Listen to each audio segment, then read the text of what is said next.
The NFL Scouting Combine is upon us, and it's long overdue that you get a definitive Arizona Cardinals 7-round mock draft. That's what we're going to do for you today here on PHNX Sports. Make sure you subscribe to the channel, you like this video, and you check out our NFL draft analyst, Fran Duffy's vast, thorough draft guide, which is available to you at gophnx.com.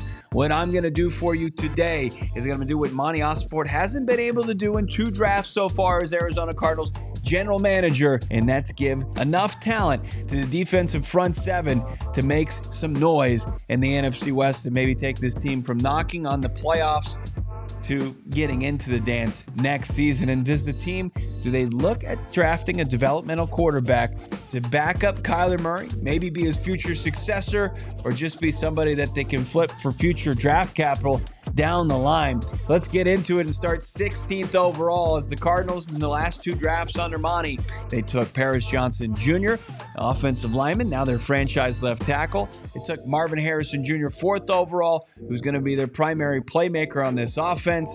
And then you've got Darius Robinson, who had a nightmarish first season as a rookie, went through tragedy, went through adversity.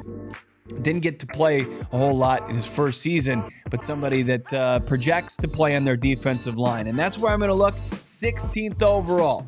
There is an option of trading down. There's guys coming off the edge. James Pierce Jr. from Tennessee. You got guys like Mike Green from Marshall, who led the nation in sacks last year. But if you watched Philadelphia in the biggest game of the season against in the Super Bowl and just rushing 4 against Patrick Mahomes, and the advantage that gives you, I think the Arizona Cardinals look to bolster their defensive line group and pair D-Rob with an SEC ass kicker like Walter Nolan from Ole Miss. I love Nolan. He was a Senior Bowl standout during the practices there, coming from the Rebs. Very versatile across the line. 13 sacks over his last 2 seasons. Give me Walter Nolan, and then you can dip potentially into this very deep edge class later in the draft. Let's go down the draft board. 47th overall, and I was just saying, Daniel Jeremiah, the premier draft expert going right now, said it's just so deep that the sweet spot is going to be in the middle of the 2nd round to tap into this edge class, and I think that's exactly what the Arizona Cardinals do. But I am considering, based off of history, Monty Osford in his 2 drafts so far has traded down in back-to-back years, creating more draft capital for himself. He's traded for a trio of 3rd-round picks with his 2nd-round picks and some change. So it's been a very lucrative spot for Monty and the Cardinals. But I'll just stick and pick in this draft. Maybe we'll do that down the line here. Monty could, as he did last year, he trusted his draft board. He traded down where there was a run on cornerbacks. That could be the situation with the edge rushers this year. I like this edge class.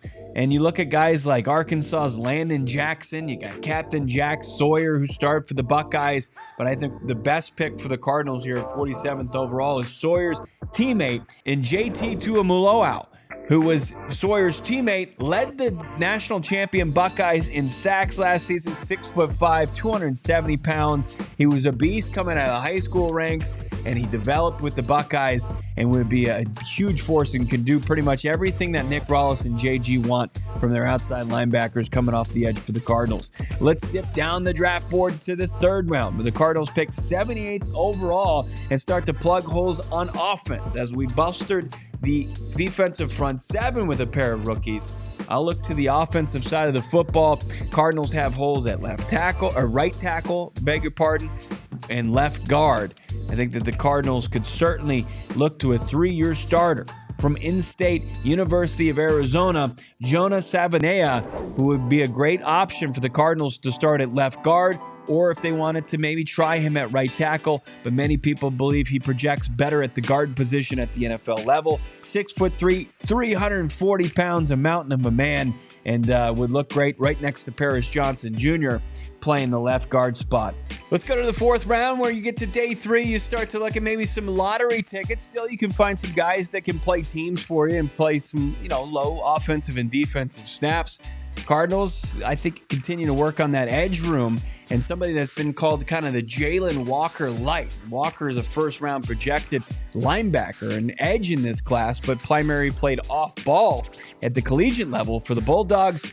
Similar type player, Femi Oladejo out of UCLA.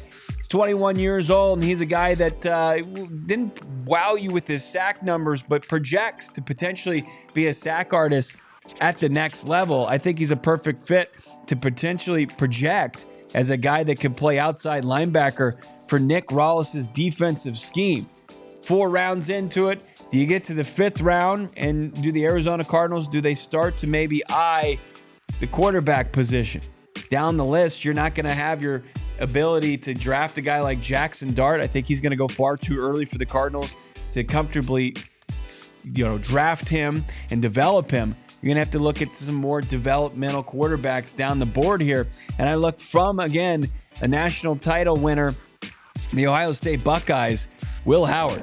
He's a dual threat. I think he's a guy that the Arizona Cardinals will like his size at 6'4", 235 pounds.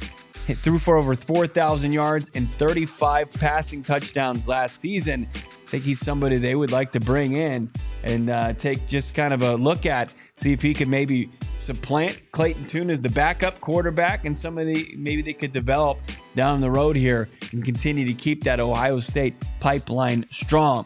Going to the Cardinals' final pick of the draft, the one that they received from the Kansas City Chiefs via the New York Jets for Cameron Thomas. The Arizona Cardinals finally look at maybe getting a game-breaking pass catcher, somebody that they could add to this receiving core and complement a guy like Marvin Harrison Jr. and Michael Wilson. How about somebody that the Valley is familiar with? Elijah Badger, who transferred out of Arizona State University, ended up going to Florida for a couple seasons. Of course, it was a disaster down there in Gainesville, but Badger still projects to play in the NFL, and I think he could be a playmaker that maybe you could also put in position to play some teams for you, but take a 7th-round flyer on the former Sun Devil, get him back in our great state. There's your draft class there, starting with really kicking things off with your first 2 selections, solidifying what you want to do up front. Walter Nolan and JT Tuimoloau, who led the national champions in sacks. How do you think we did? Drop a comment, leave a like, and make sure you're signing up to become a diehard. And don't miss out on any of the great draft content we have coming your way this draft season here at PHNX Sports in All City.